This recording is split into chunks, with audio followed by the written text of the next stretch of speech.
Apa jadinya jika hanya ada satu bahasa di dunia? Selamat datang di channel Fakta Menarik. Pada video kali ini, kita akan membayangkan skenario menarik. Apa jadinya jika hanya ada satu bahasa di dunia? Kita akan menjelajahi konsekuensi dari keberadaan bahasa tunggal dan bagaimana hal itu akan mempengaruhi komunikasi, budaya, dan kehidupan sehari-hari kita. Mari kita mulai. Kemudahan komunikasi global. Jika hanya ada satu bahasa di dunia, komunikasi antar bangsa akan menjadi jauh lebih mudah.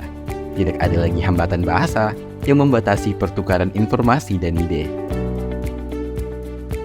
Penghilangan kebudayaan dan keberagaman bahasa. Namun, dengan hanya ada satu bahasa, banyak bahasa lokal dan kebudayaan yang unik mungkin akan hilang. Keragaman bahasa adalah bagian penting dari identitas budaya suatu bangsa. Pendidikan dan literasi. Bahasa tunggal dapat memudahkan sistem pendidikan global. Semua orang dapat belajar menggunakan bahasa yang sama, memungkinkan akses pendidikan yang lebih luas dan literasi yang lebih tinggi. Penerjemahan dan peran teknologi. Meskipun ada bahasa tunggal, masih akan ada kebutuhan untuk penerjemahan karena dialek dan variasi regional. Teknologi penerjemahan otomatis akan menjadi lebih penting dalam dunia dengan bahasa tunggal. Identitas nasional. Identitas nasional dan kecenderungan sentralisasi. Satu bahasa bisa menguatkan identitas nasional, tapi juga berisiko mengarah pada sentralisasi kekuasaan dan kecenderungan homogenisasi budaya. Dampak pada sastra dan ekspresi kreatif. Bahasa adalah alat untuk ekspresi kreatif, sastra, dan seni. Bahasa tunggal bisa mempengaruhi keanekaragaman dan warisan sastra dunia. Pengaruh pada pariwisata. Dengan satu bahasa, pariwisata dapat menjadi lebih mudah dan efisien. Pengalaman wisatawan yang menjadi lebih lancar karena mereka dapat berkomunikasi dengan mudah di seluruh dunia. Hilangnya warisan bahasa. Keanekaragaman bahasa mencerminkan warisan budaya dari nenek moyang kita. Jika hanya ada satu bahasa, bahasa-bahasa yang lebih kecil dan kurang umum mungkin mulai memudar dan bahkan punah.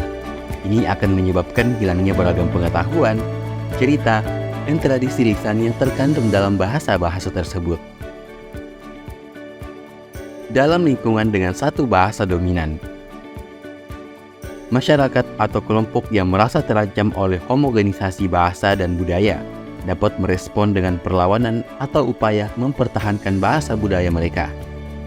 Ini dapat menyebabkan konflik sosial dan identitas kompleks. Peran teknologi dalam pelestarian bahasa. Dalam era globalisasi dan kemajuan teknologi, bahasa-bahasa yang kurang umum dapat berisiko punah lebih cepat jika tidak ada upaya yang khusus untuk melestarikannya. Namun, teknologi juga dapat berperan dalam upaya pelestarian bahasa melalui berbagai alat dan platform yang memungkinkan pengajaran dan komunikasi dalam bahasa yang kurang umum. Keuntungan ekonomi. Dalam konteks bisnis internasional, keberadaan banyak bahasa memiliki manfaat ekonomi seperti lebih mudahnya penyebaran produk dan layanan ke berbagai pasar, penerjemahan dokumen bisnis, dan pemahaman kebutuhan konsumen lokal. Dalam lingkungan dengan satu bahasa, ada kemungkinan adanya efisiensi dalam beberapa aspek bisnis internasional, tapi juga mungkin ada batasan dalam meraih potensi besar yang lebih luas. Semoga video ini telah memberikan Anda wawasan tentang skenario menarik ini. Jangan lupa like, share, dan subscribe. Sampai jumpa di video berikutnya.